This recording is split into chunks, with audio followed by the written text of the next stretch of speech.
is something referring to as ambient warfare. And simply put, ambient warfare is the combat simulation that is being constantly evaluated in the background, creating the environment of an epic war for the player to engage in.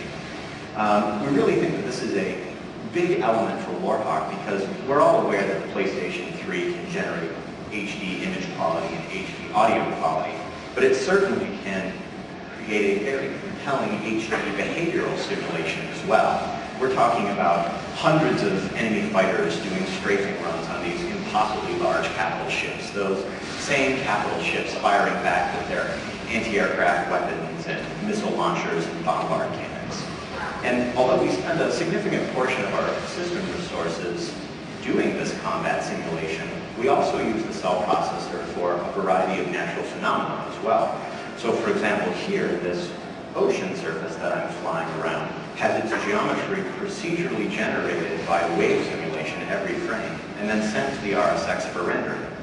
These clouds that I'm flying in and around right now are being rendered using a volumetric software ray tracer running another cluster of SPUs.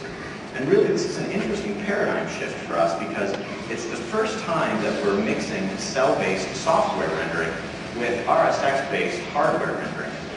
Now, certainly, you don't need to use the cell to software render. You can do so if you choose.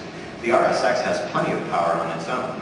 Consider, for example, these capital ships that I'm flying around.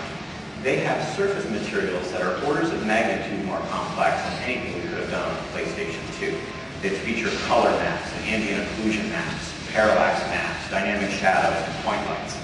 All of it being rendered by the RSX in true high definition, and all of it being rendered with 4x anti-aliasing. I think the last thing I'd like to mention about this Warhawk demo is really kind of on the production side, given the audience we have here today.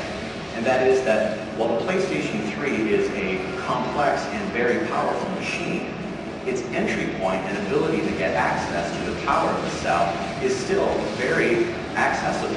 And I want to share something that we've been doing on the team, and that is that while we have a variety of programs running on the various SPUs for collision or physics or animation or water surface simulation or particles, none of them are actually written in assembly. And I think from a production perspective, that's very, very, it's very safe, it's very comforting to know that you can access the power of the cell without the traditionally expensive and tedious production costs associated with low-level optimizations. So with that, I'll conclude the Warhawk demo, and I look forward to seeing you at E3, where you can get your hands on the game and play yourself.